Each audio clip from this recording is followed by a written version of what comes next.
If you want to set up and use private space on Google Pixel 10 Pro, first of all, we can go to Settings. Over here in Settings, find Security and Privacy, and then over here we can go to Private Space. As you can see, it is over here. We need to verify ourselves with the screen lock password or biometrics, and now we can press Setup.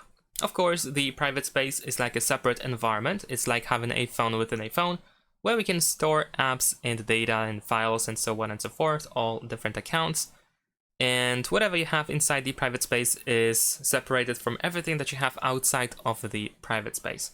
Now, once you see this screen over here, we can press Got It, and you can sign into a Google account, which is used in order to, for example, use some Google features, like, for example, the Play Store. So let me just quickly sign in. There we go. Now we can choose that we will be using this device. Let's go next. And then we need to choose that we agree to terms of service.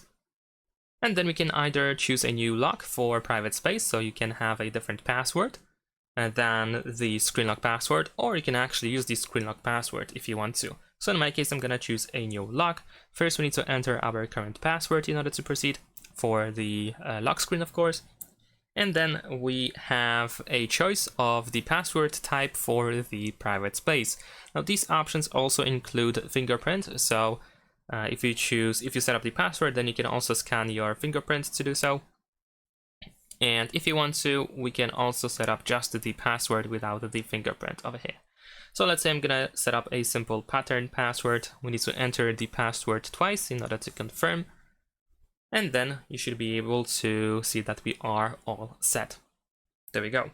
So we can press done, and if you scroll down in the app drawer, then over here we have the private space. We can tap on this lock in order to unlock it. And now we have all apps that are included in the private space. As you can see, there is pretty much nothing in here except from standard Google apps. And for example, if I go to the file manager, you will see that it is completely empty. And that is because, well, there is nothing in the private space at all. Whereas, for example, if I open the Files app over here, you will notice that I have stuff over here. So essentially, like I said, this is like a separate environment, different instance, and so on and so forth, where we can store different data privately.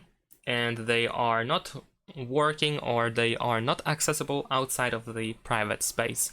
And this also includes apps. So for example, if you wish to have some sort of hidden apps or something, or locked apps, then you can install an app over here, and you can actually install an app that you already have on your phone. So for example, as you can see, I have YouTube over here, but if I try to install YouTube again, then I can actually do that, because this Play Store that I'm in right now is for the private space, and the private space doesn't have YouTube, so I can install it pretty easily. And there we go.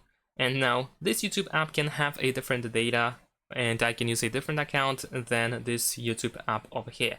Of course, this depends on the YouTube account that you actually use to sign into the private space, because if you use the same account that you normally use on your phone, then of course you still have access to different Google data that you usually do, that everything that is assigned to the Google account, of course.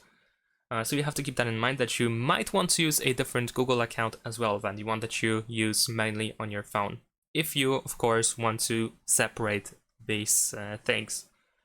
And that is essentially it. So besides, of course, having the same app installed, I can also install an app that is not installed on my phone. So I can, for example, install ChatGPT, let's say. And once it is installed, I can find it in the private space, but not on my phone. As you can see over here, it is actually suggested over here. So let's see if it's still there if I lock it. No, so yeah. And we also have settings for the private space. So on the left side, left to the lock option, we have settings, where we can, for example, hide the private space so that it is not visible in the app drawer. And then you will have to actually search for it. And you can also change the password over here, and so on and so forth. And that's pretty much it. Thanks for watching, leave a like and subscribe.